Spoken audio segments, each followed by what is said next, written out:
Harry Potter and the Philosopher's Stone, Chapter 3, The Letters from No One. The escape of the Brazilian boa constrictor earned Harry his longest punishment ever. By the time he was allowed out of his cupboard again, the summer holidays had started and Dudley had already broken his new cine camera, crashed his remote-controlled aeroplane, and, first time on his racing bike, knocked down old Miss Figg as she crossed Privet Drive on her crutches. Harry was glad to see school was over, but there was no escaping Dudley's gang, who visited the house every single day. Pierce, Dennis, Malcolm, and Gordon were all big and stupid. But as Dudley was the biggest and stupidest of the lot, he was the leader. The rest of them were all quite happy to join in Dudley's favorite sport, Harry hunting.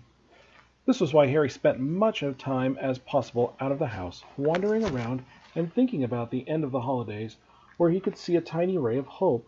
When September came, he would be going off to secondary school, and, for the first time in his life, he wouldn't be with Dudley.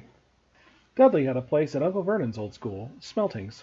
Pierce Polkiss was going there too. Harry, on the other hand, was going to Stonewall High, the local comprehensive. Dudley thought this was very funny. "They stuff people's heads down toilets first day at Stonewall," he told Harry. "Want to come upstairs and practice?" "No thanks," said Harry. "The poor toilets never had anything as horrible as your head down it. It might be sick." Then he ran off before Dudley could work out what he'd said.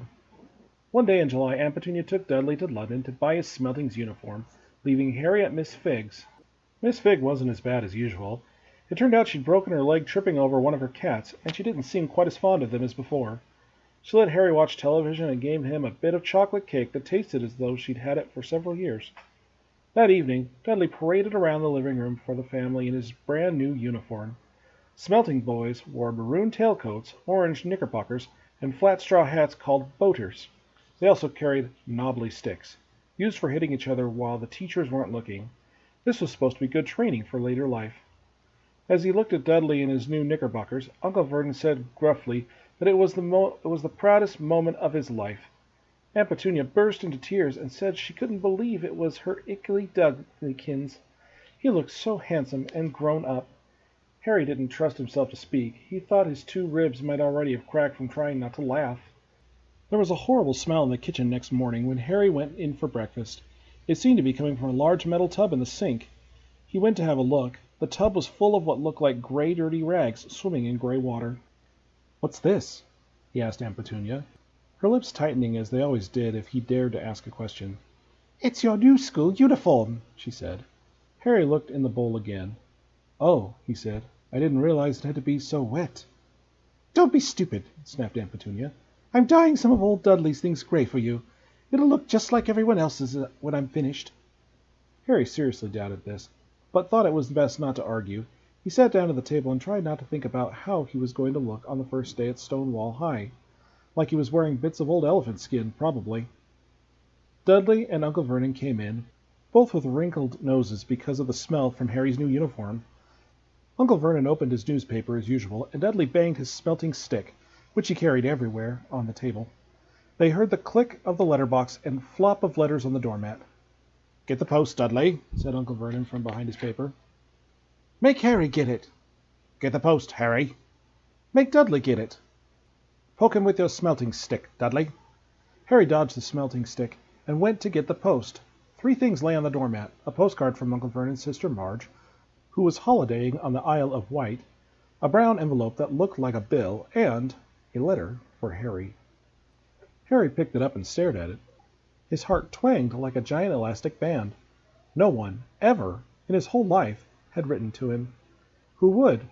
He had no friends, no other relatives. He didn't belong to the library, so he never even got rude notes asking for books back.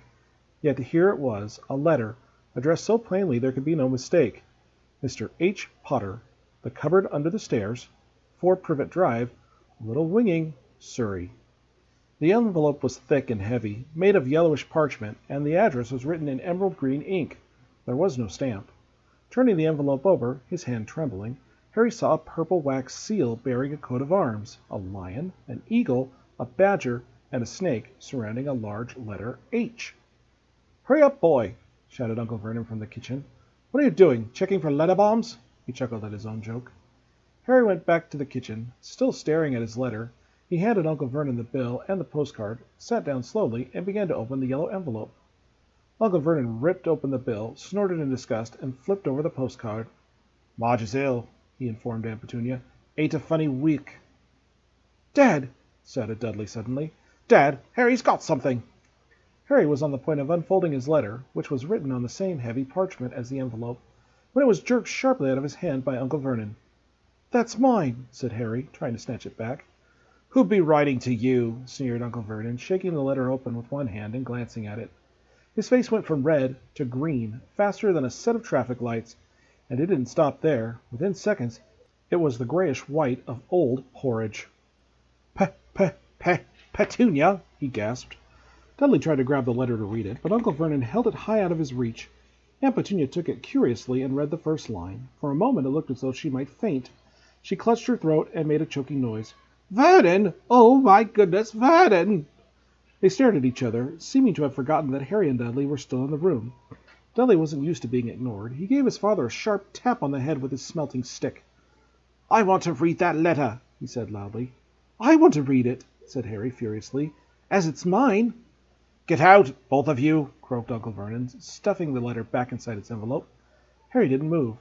"I want my letter," he shouted. "Let me see it!" demanded Dudley. "Out!" roared Uncle Vernon, and he took both Harry and Dudley by the scruff of their necks and threw them into the hall, slamming the kitchen door behind them.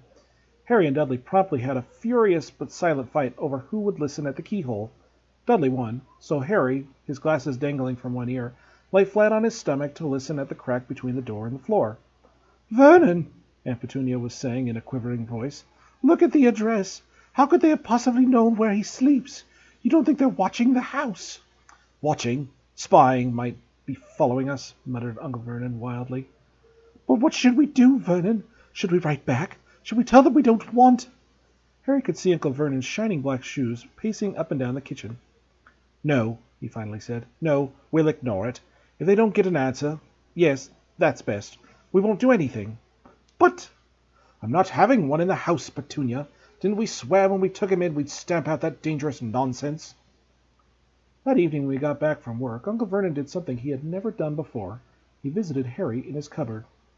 "Where's my letter?" said Harry, the moment Uncle Vernon had squeezed through the door. "Who's writing me?" "No one. It was addressed to you by mistake," said Uncle Vernon shortly. "I have burned it." "It was not a mistake," said Harry angrily. "It had my cupboard on it." "Silence!" yelled Uncle Vernon, and a couple of spiders fell from the ceiling. He took a few deep breaths and then forced his face to smile, which looked quite painful. Yes, Harry, about this cupboard. Your aunt and I have been thinking. You're really getting a bit big for it, and we think it might be nice if you moved into Dudley's second bedroom." "Why?" said Harry. "Don't ask questions," snapped his uncle. "Take this stuff upstairs, now." The Dursleys' house had 4 bedrooms, one for Uncle Vernon and Aunt Petunia, one for visitors, usually Uncle Vernon's sister, Marge, one where Dudley slept, and one where Dudley kept all the toys and things that wouldn't fit into his first bedroom. It only took Harry one trip upstairs to move everything he owned from the cupboard to his room. He sat down on the bed and stared around him. Nearly everything in there was broken. The month-old cine camera was lying on top of a small, working tank Dudley had once driven over next door's dog. In the corner was Dudley's first-ever television set, which he had put his foot through when his favorite program had been canceled. There was a large birdcage which had once held a parrot that Dudley had swapped at school for a real air rifle, which was up on a shelf with the end all bent because Dudley had sat on it. Other shelves were full of books. They were the only things in the room that looked as though they had never been touched. From downstairs came the sound of Dudley bawling at his mother. "I don't want him in there. I need that room. Make him get out." Harry sighed and stretched out on the bed. Yesterday he'd given anything to be up here. Today he'd rather be back in his cupboard with the letter than up here without it. Next morning at breakfast everyone was rather quiet. Dudley was in shock. He'd screamed, whacked his father with his smelting stick, been sick on purpose, kicked his mother, and thrown his tortoise through the greenhouse roof, and he still didn't have his room back. Harry was thinking about this time yesterday, and bitterly wishing he had opened the letter in the hall. Uncle Vernon and Aunt Petunia kept looking at each other darkly. When the post arrived, Uncle Vernon, who seemed to be trying to be nice to Harry, made Dudley go and get it. They heard him banging things with his smelting stick all the way down the hall. Then he shouted, "There's another one! Mr. H. Potter, the smallest bedroom, 4 Privet Drive." With a strangled cry, Uncle Vernon leapt from his seat and ran down the hall, Harry right behind him. Uncle Vernon had to wrestle Dudley to the ground to get the letter from him, which was made difficult by the fact that Harry had grabbed Uncle Vernon around the neck from behind. After a minute of confusing fighting, in which everyone got hit a lot by the smelting stick, Uncle Vernon straightened up, gasping for breath, with Harry's letter clutched in his hand. "Go to your cupboard! Your bedroom!" he wheezed at Harry. "Dudley, go! Just go!" Harry walked round and round his new room. Someone knew he had moved out of his cupboard, and they seemed to know he hadn't received his first letter. Surely that meant they'd try again, and this time he'd make sure they didn't fail. He had a plan. The repaired alarm clock rang at 6 o'clock the next morning. Harry turned it off quickly and dressed silently. He mustn't wake the Dursleys. He stole downstairs without turning on any of the lights. He was going to wait for the postman on the corner of Privet Drive and get the letters from number 4 first. His heart hammered as he crept across the dark hall towards the front door. Arrgh! Harry leapt into the air. He'd trodden on something big and squishy on the doormat. Something alive. Lights clicked on upstairs, and to his horror, Harry realized that the big squashy something had been his Uncle Vernon's face. Uncle Vernon had been lying at the foot of the front door in a sleeping bag, clearly making sure that Harry didn't do exactly what he'd been trying to do. He shouted at Harry for about half an hour, and then told him to go up and make a cup of tea. Harry shuffled miserably off into the kitchen, and by the time he got back, the post had arrived, right into Uncle Vernon's lap. Harry could see 3 letters addressed in green ink. "I want," he began, but Uncle Vernon was tearing the letters into pieces right before his eyes. Uncle Vernon didn't go to work that day. He stayed at home and nailed up the letter box. "See," he explained to Aunt Petunia through a mouthful of nails, "if they can't deliver them, then they'll just give up." "I'm not sure that will work, Vernon." "Oh, these people's minds work in strange ways, Petunia. They're not like you and me," said Uncle Vernon, trying to knock in a nail with a piece of fruitcake Aunt Petunia had just brought him. On Friday, no fewer than 12 letters arrived for Harry. As they couldn't go through the letter box, they had to be pushed under the door, slotted through the sides, and a few even forced through the small window in the downstairs toilet. Uncle Vernon stayed at home again. After burning all the letters, he got out a hammer and nails and boarded up the cracks around the front and back doors so no one could go out. He hummed "Tiptoe Through the Tulips" as he worked, and jumped at small noises. On Saturday, things began to get out of hand. 24 letters to Harry found their way into the house, rolled up and hidden inside each of the 24 eggs that their very confused milkman had handed Aunt Dursley through the living room window, while Uncle Vernon made furious telephone calls to the post office and the dairy trying to find someone to complain to. Aunt Petunia shredded the letters in her food mixer. "Who on earth wants to talk to you this badly?" Dudley asked Harry in amazement.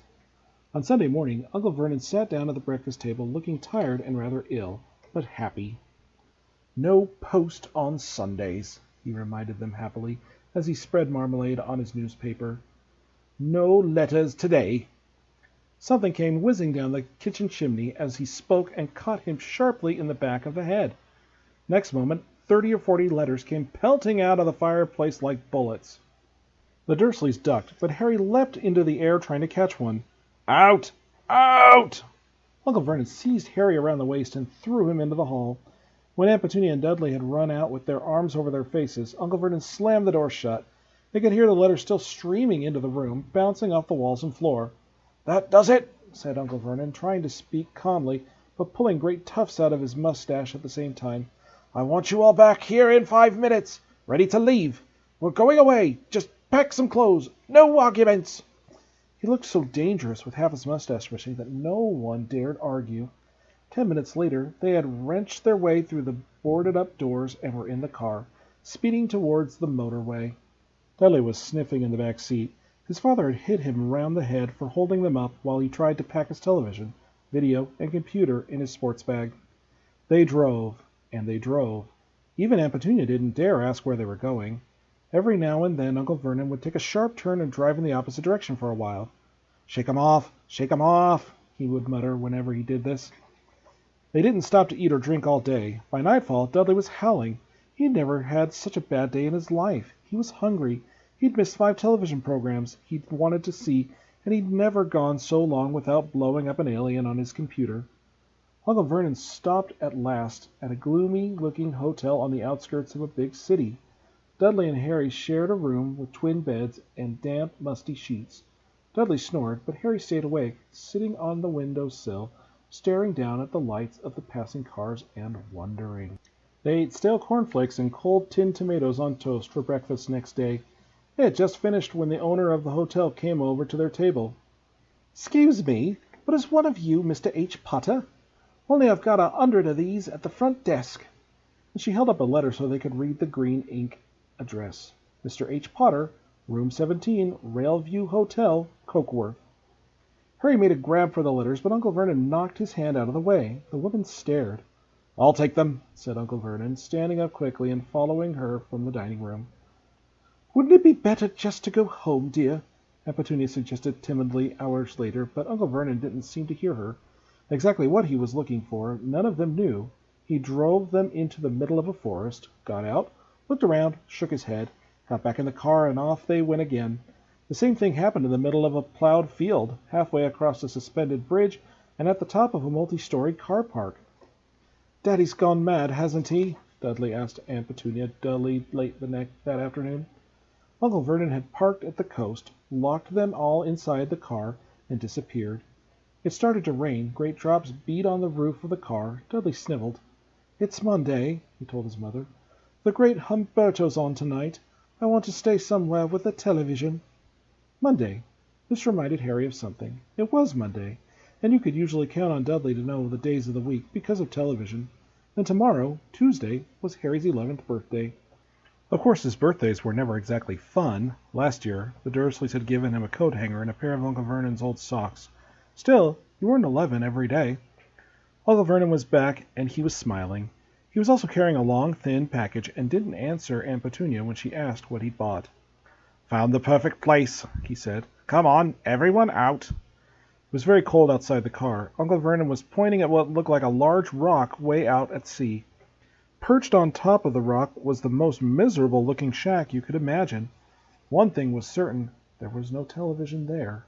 "Storm's forecast tonight," said Uncle Vernon gleefully, clapping his hands together, "and this gentleman's kindly agreed to lend us his boat." A toothless old man came ambling up to them, pointing with a rather wicked grin at an old rowing boat bobbing in the iron-gray water below. "I've already got us some rations," said Uncle Vernon, "so all aboard." It was freezing in the boat. Icy sea spray and rain crept down their necks, and a chill wind whipped their faces. After what seemed like hours, they reached the rock, where Uncle Vernon, slipping and sliding, led the way to the broken-down house. The inside was horrible. It smelt strong of seaweed, and the wind whistled through the gaps in the wood walls, and the fireplace was damp and empty. There was only 2 rooms. Uncle Vernon's rations turned out to be a packet of crisps each and 4 bananas. He tried to start a fire, but the empty crisp package just smoked and shriveled up. "Could do with some of those letters now, eh?" he said cheerfully. He was in a very good mood. Obviously, he thought nobody stood a chance of reaching them here in this storm to deliver post. Harry privately agreed, though the thought didn't cheer him up at all. As night fell, the promised storm blew up around them. Spray from the high waves splattered the walls of the hut, and a fierce wind rattled the filthy windows.